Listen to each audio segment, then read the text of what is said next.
So what is a problem in practice, and how do we know if it's actionable?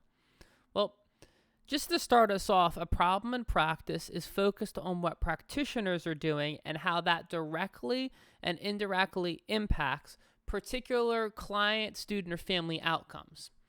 We're also interested in the factors that are contributing to how, what, where, when practitioners are doing what they're doing to support these clients, students, or families to reach those outcomes. So a problem in practice needs to be practical. It has to be within the site's control. It needs to be able to be controlled in real time, and it's observable and measurable. So we're not dealing with perceptions. We're dealing with concrete things that are happening at the site, because those are things that we can measure growth on, we can change, we can improve to influence our student, client, or family outcomes. A problem in practice needs to be objective, and it needs to be applicable in its impact and solution to a broad range of young people, families, or clients, not just a few individuals. So problems in practice are typically not on a case-by-case basis. We're talking about things that are happening, should be happening broadly, right? This should be a common, exemplar, efficient, evidence-based practice that is occurring but isn't, for all of the students or a large group of students that are being worked with, or clients or family members. So we're not doing a case-by-case basis. There is times where action research is used on a case-by-case basis, and that's typically in the classroom, and it's with one practitioner working student by student by student. But we're taking a step back from that this semester, right? We're stepping back from the individual classroom and one-on-one work and thinking about how we can evaluate practices at our site across stakeholders and across practitioners, right? To make substantive, significant systems change within our site to improve practices, taking on a leadership role in that. So that's just a little bit about how we're thinking about a problem in practice. It's really helpful, though, to kind of apply some criteria to help us, because there's so many problems in practice, right? We're getting so many things thrown at us as we work, and it's really helpful to put some criteria here on a continuum to help us identify which problems in practice are more or less actionable. So in our diagram here, we have a continuum of more actionable to less actionable. And this gray circle on the right-hand side represents, as a whole, the outcome that we're looking to achieve. So whether that's a student, family, client, adult outcome, whatever that outcome is for the population we work with, that's what the outcome is represented by, that gray circle. And you notice that there's space within that gray circle, that outcome, that is taken up by all these different factors. So these are all the things that potentially contribute to that outcome. At the far end, all the way up top, we have items that are less actionable. So what makes them less actionable is that they typically cannot be addressed without first addressing additional problems in practice, and they often require currently unavailable resources or capital, such as knowledge, skills, funds, perceptions, and buy-in, that must be first developed or obtained through preliminary work on other factors. So that's what makes them less actionable. And we have external factors all the way at the furthest end of that continuum. We have external policies. We also have some internal factors of internal policies, which together influence collaboration between internal and external partners.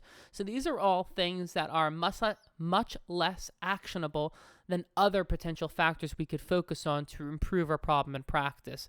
These are items that require resources that are likely currently unavailable, whether that's knowledge, skills, funds, and or buy-in or perception.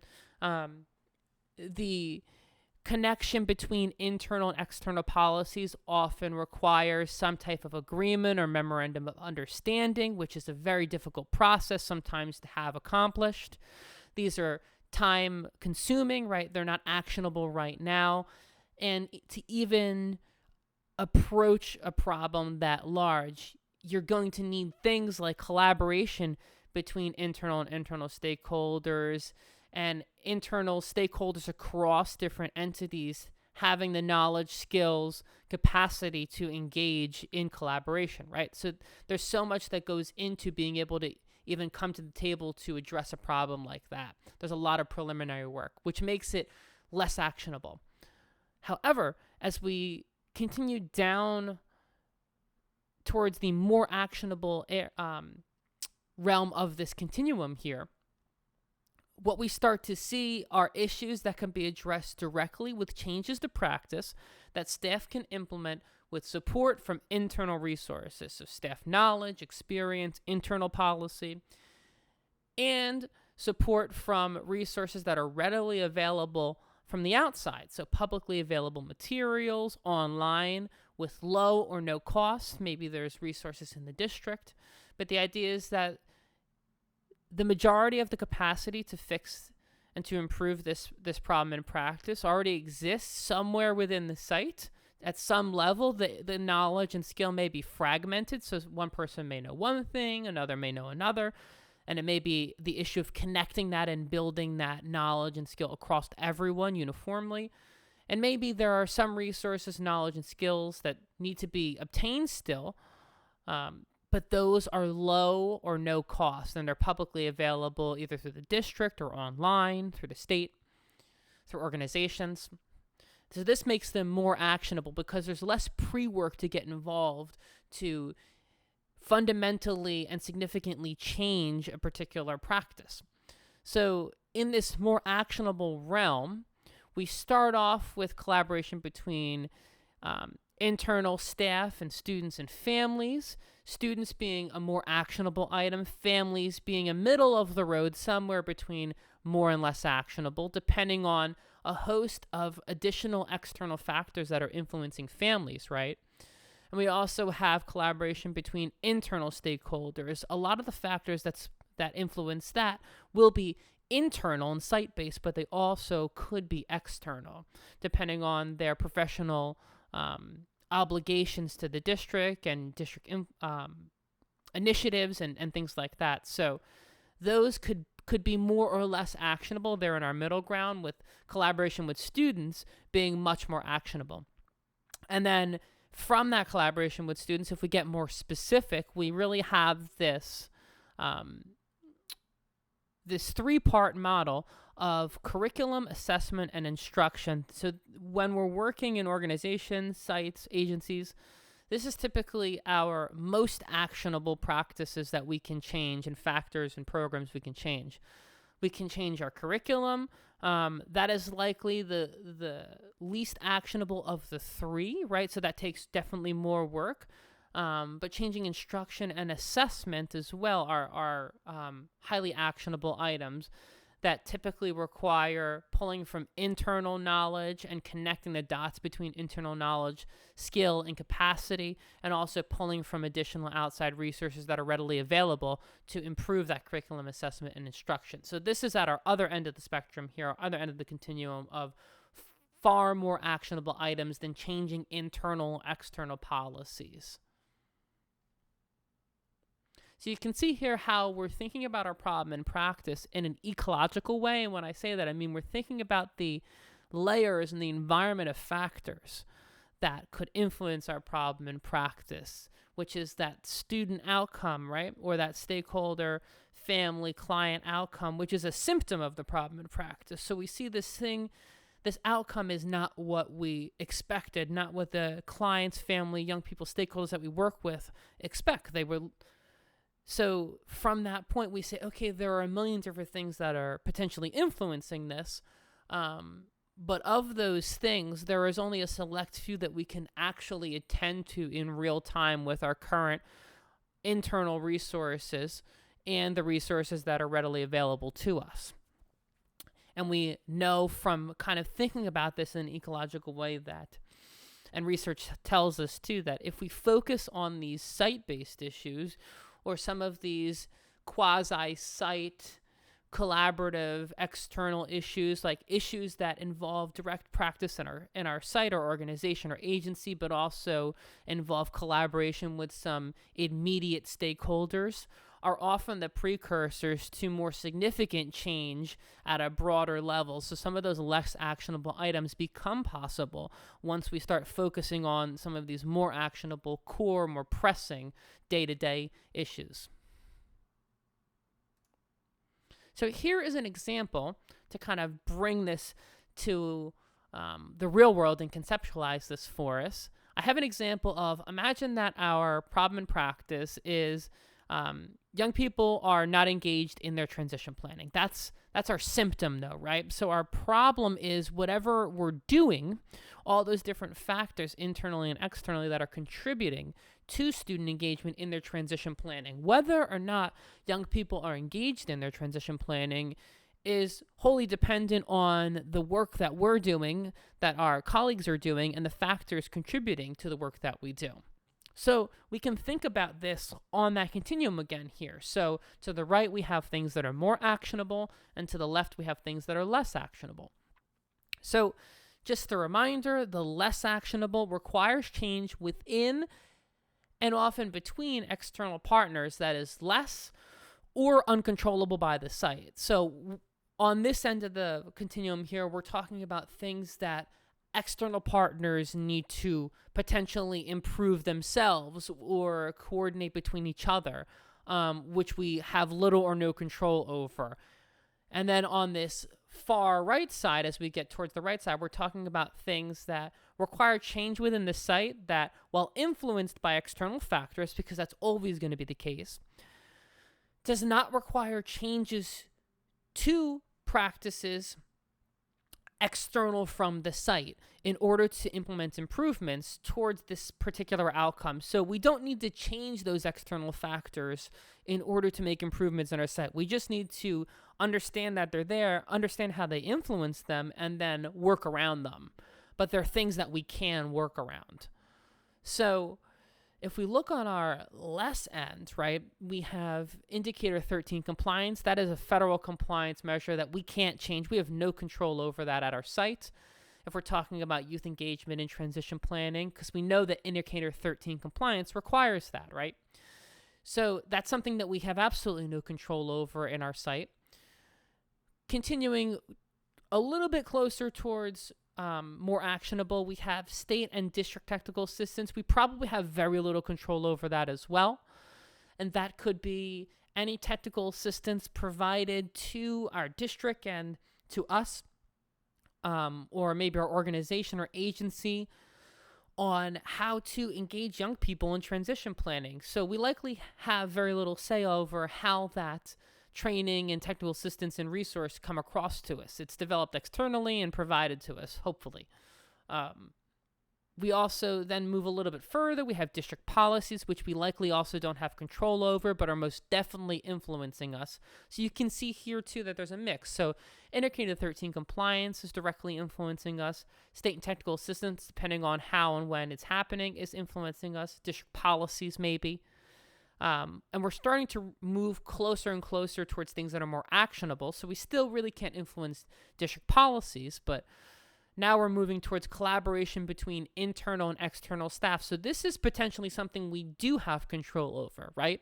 So maybe in youth engagement and transition planning, our young people, in this example, are working with a counselor with VR, and they're getting pre-employment transition services, and that's happening as part of their transition planning. Maybe they are working at a site, they're doing an internship, and whether or not their voc counselor or their site supervisor comes to their transition planning meeting, or maybe a disability services from a college or a disability-specific organizational rep, like someone from the developmental disability agencies or Health and Human Services, whatever it may be. Students and families may be working with them, right?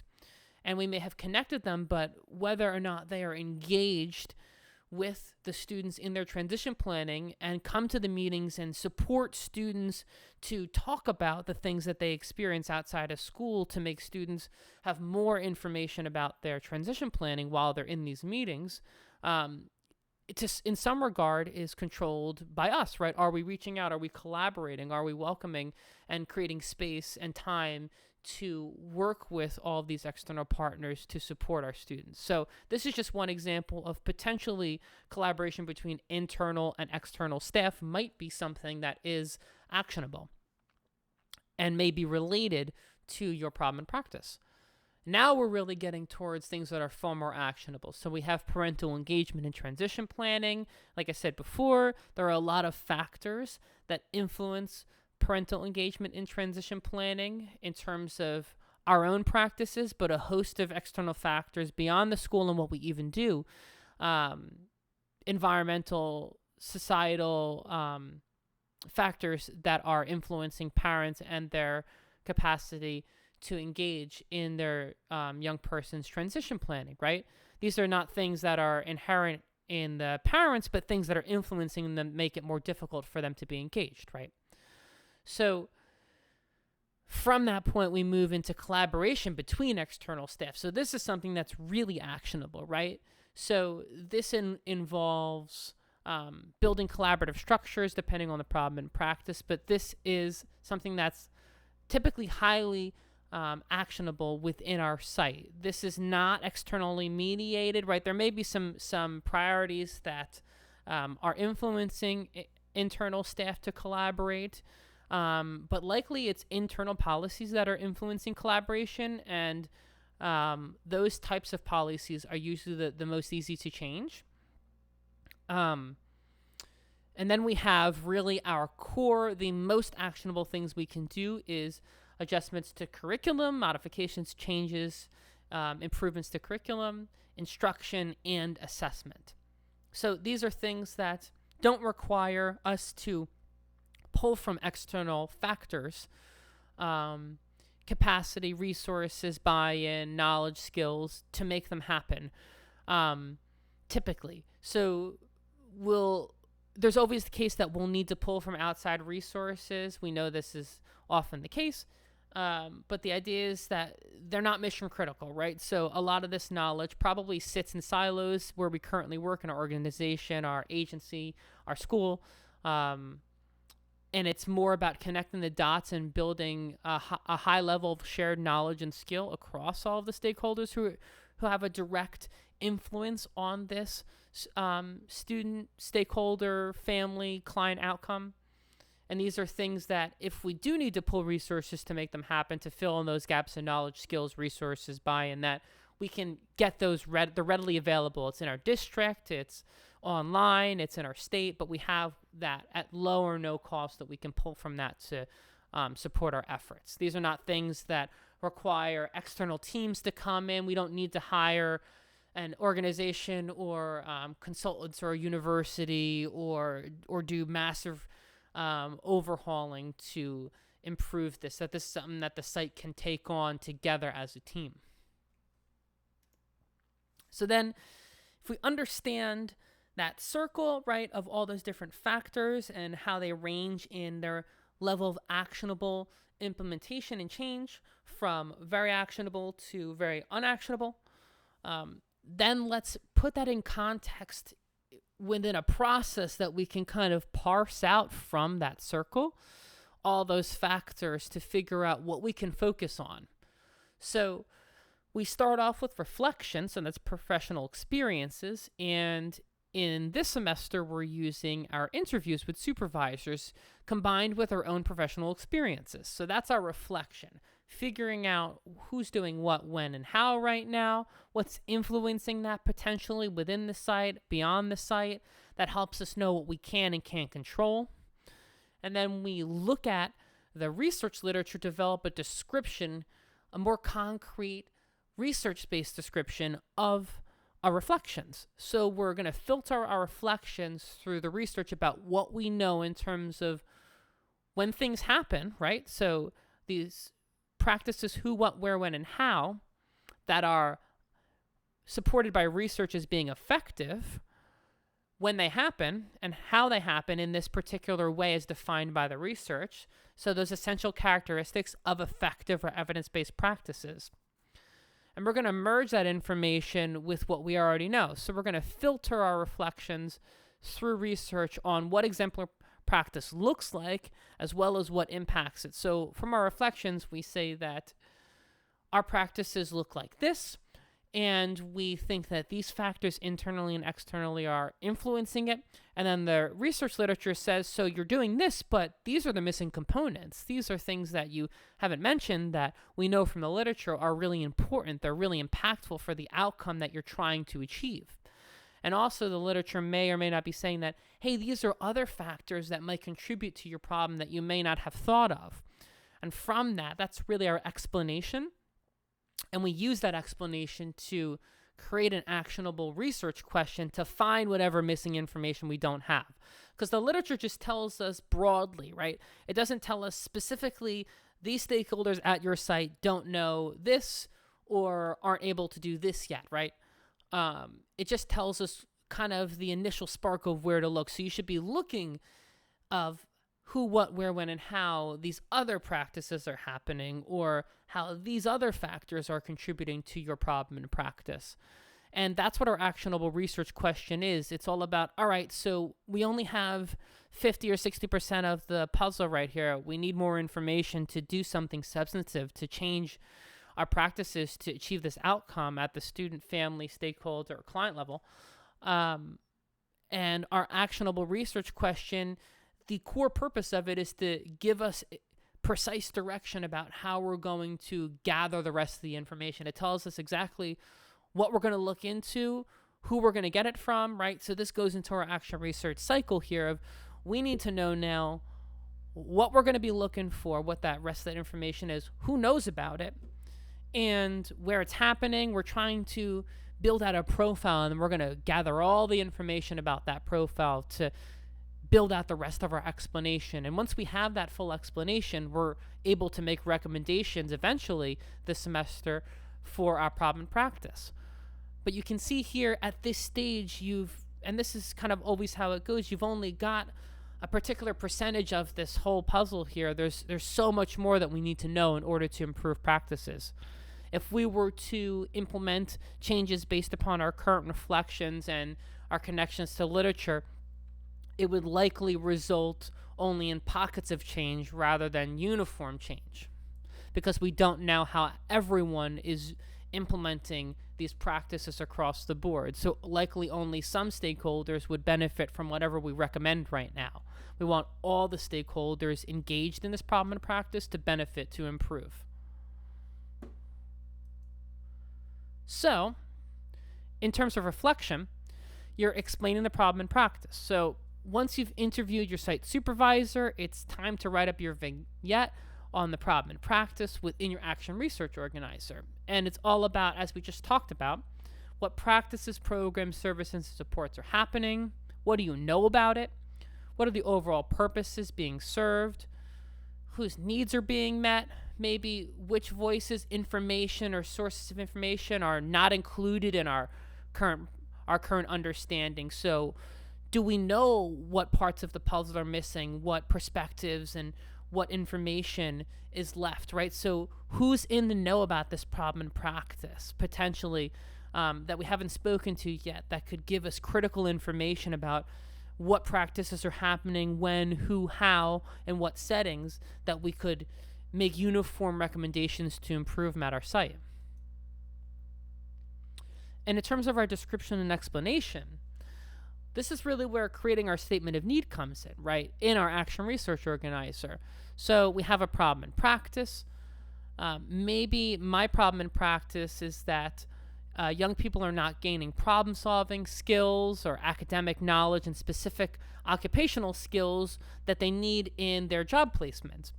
And then the literature tells me that paid and unpaid work-based learning programs and job readiness training often focuses on soft skills and occupation-specific skills before they go into those programs and during they're in those programs. And those are evidence-based predictors of not only success in those programs, but also competitive integrated employment after high school. So I'm really substantiating now and saying, I've got this problem where students don't have the problem-solving, soft skills, and occupational skills they need to be successful in their placements. And literature says that this needs to be specifically attended through instruction, curriculum, assessment before and during their placements.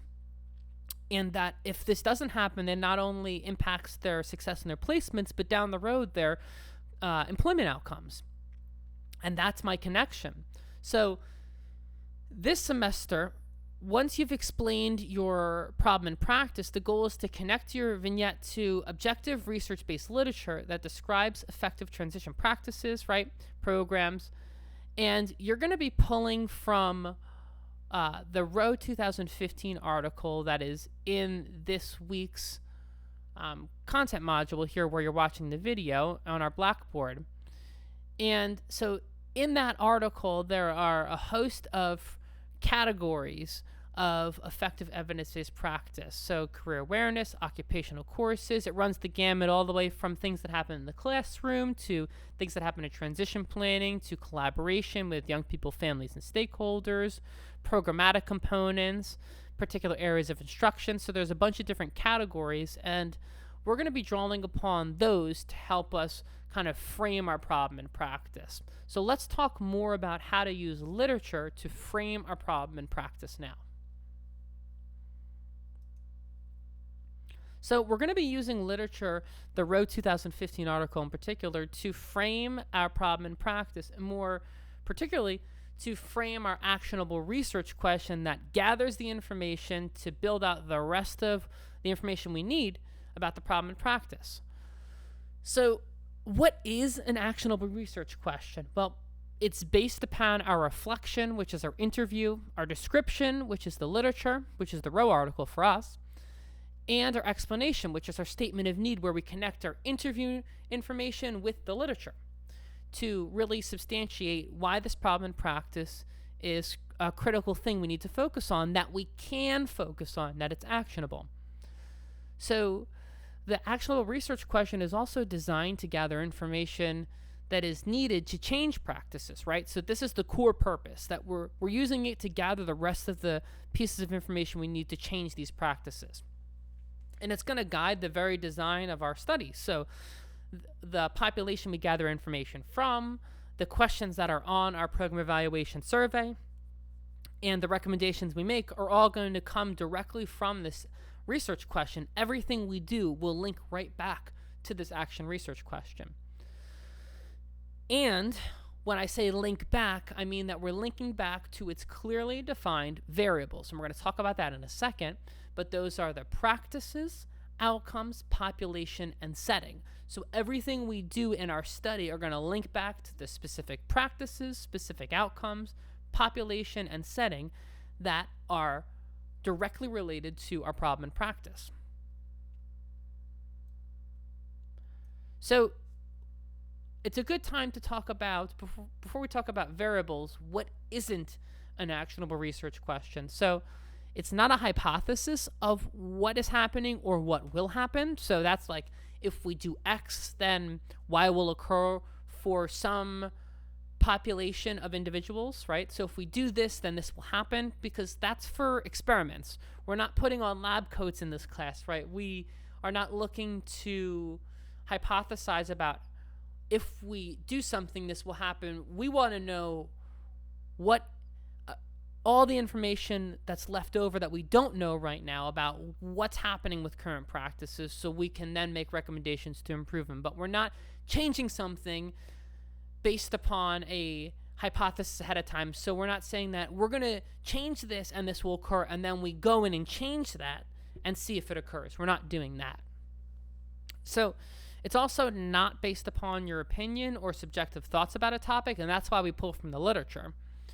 And we gain multiple perspectives, not just our own, through that interview.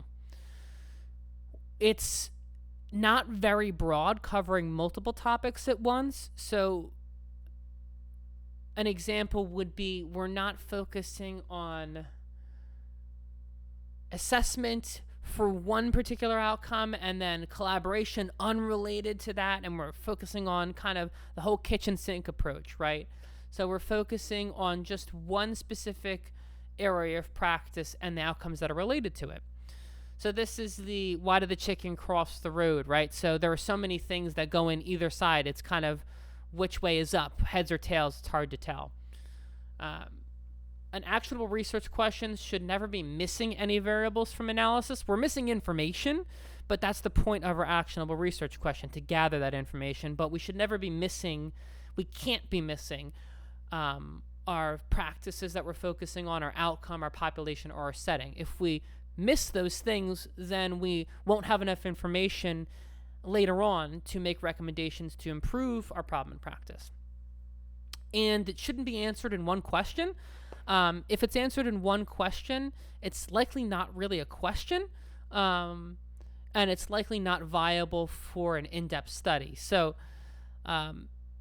just as a joke, but I think it's a good example of how many chickens are roosting inside of my office, right? So that's something you can look and say, there are 45 chickens, right? Or to give a more practical example in our sites, how many students are gaining competitive integrated employment after they graduate? We could know that exact number within some level of error, right? We could gather that information as part of our federal compliance measures, right? So we're gathering that, what are our outcomes of our students. If we're in an agency, if we're in VR, we're doing that. But that's something we can look and say, oh, here's our number. We know the number.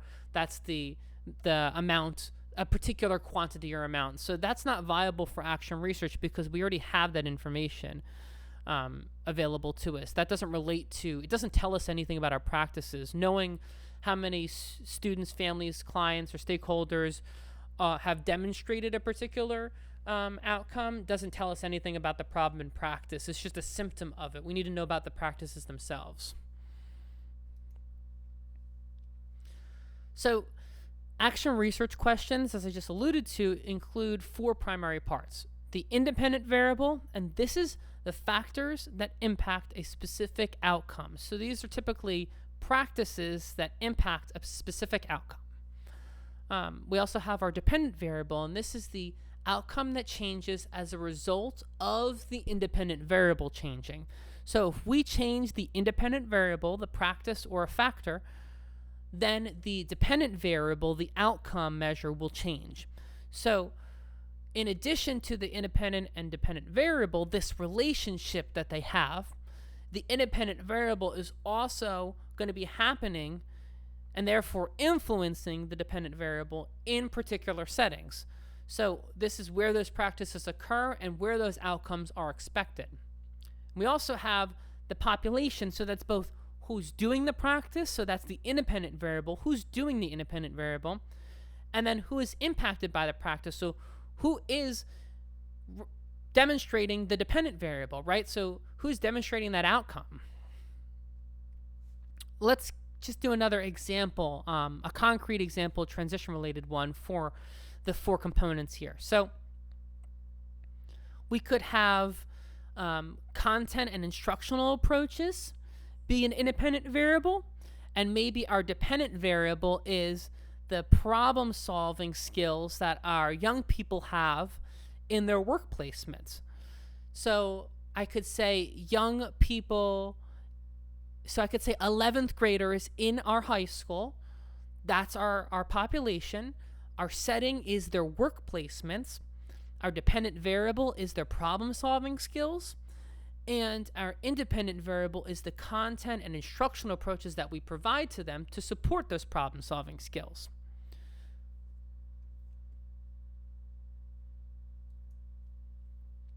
So in order for us to identify our variables for our actionable research question and then make our actionable research question, we can follow these 3 steps. So first, we're going to identify variables within the preliminary information about the problem and practice. So from that interview that we have that information, and we're going to focus on identifying practices that are more or less actionable based upon that information. And we're going to focus on the more actionable items because those are things that we want to focus on for our action research that we can actually change.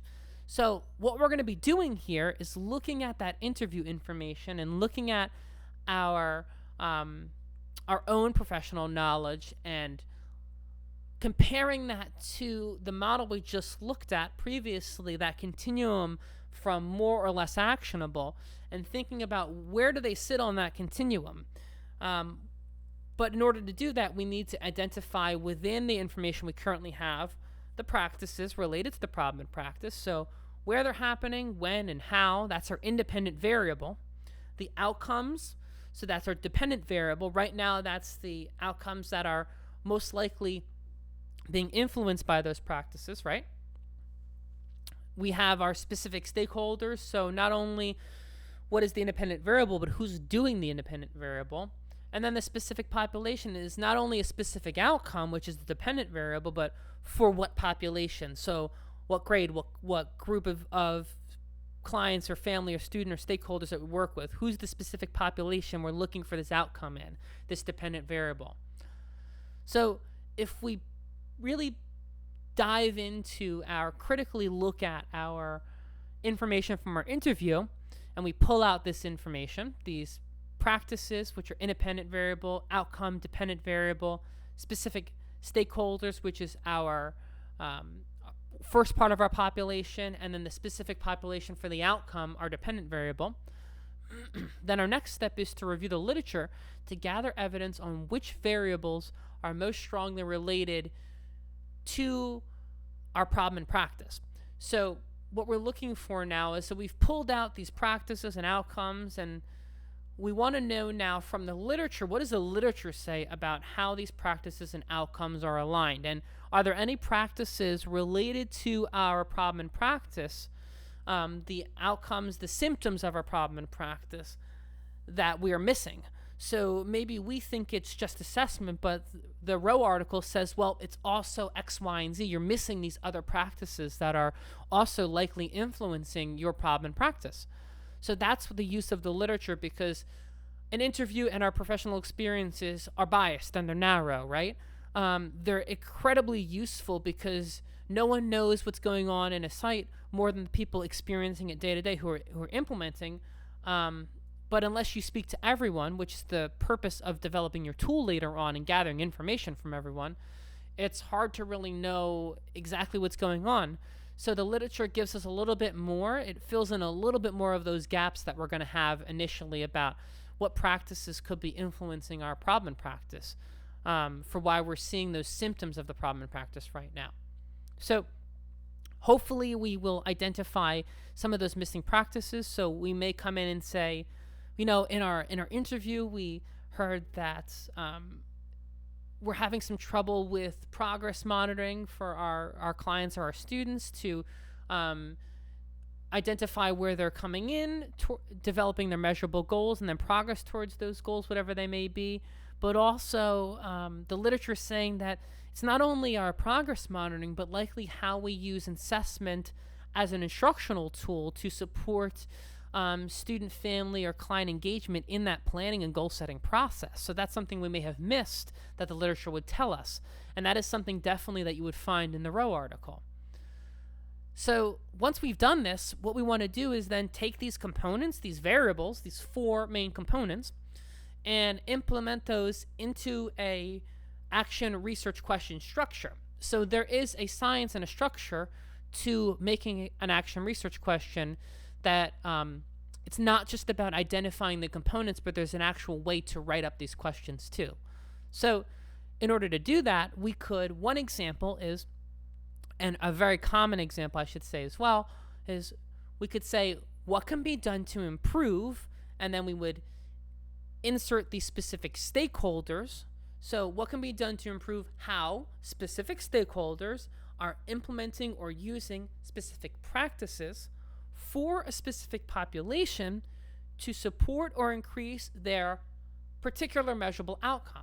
So this is the structure we can use for our actionable research question, because what it's doing in that first part is saying it's acknowledging there's information that we don't have that we need to know. We've identified that the particular stakeholders who likely know about it, who are implementing it right now, are who? It's these stakeholders. So maybe that's teachers, and they're implementing or using a particular instructional practice for our students with autism to increase or support their soft skills in the work placements, right? So, or in job interviewing skills, or conflict resolution, whatever it may be. So we can input here. You see that specific stakeholders is who's doing the independent variable. The specific practices are the independent variable. The specific population is who is going to demonstrate the measurable outcome, which is your dependent variable. And of course, that measurable outcome, the last part that's going to be increased, is the dependent variable. So you can see each one of those components that we pulled out from our interview and our professional reflections, and we clarified them through the literature. We then use those directly in this model, and now the utility of this action research question, why it is not just a guide but really a tool through our action research, is that we now know who we're going to collect data from, what we're going to collect data on, and the population we're going to collect it for. So there are still a lot of questions, right? That's kind of a broad brush. We need to specifically know the nitty-gritty details of all those individual practices that go in, right? You can't just say instruction. There are specific sub-areas of instruction related to our problem and practice. And what we'll do is, once we have this action research question, next week we'll start to unpack the hierarchy from that upper level of here's our area of practice all the way down into all the sub-practices that make it up. And that'll be our literature analysis in our next session. So you can see that having this action research question is your immediate springboard. It's after this point that you immediately dive into your actual action research study. This is really the flip point from planning to implementation. Now you start doing things like building tools after this and collecting data and making recommendations. This is what makes it all possible. So your action research question being well defined, meaning that it has a clear independent variable, dependent variable, and populations for both those independent and dependent variables, is your key to the rest of your study being as smooth as possible.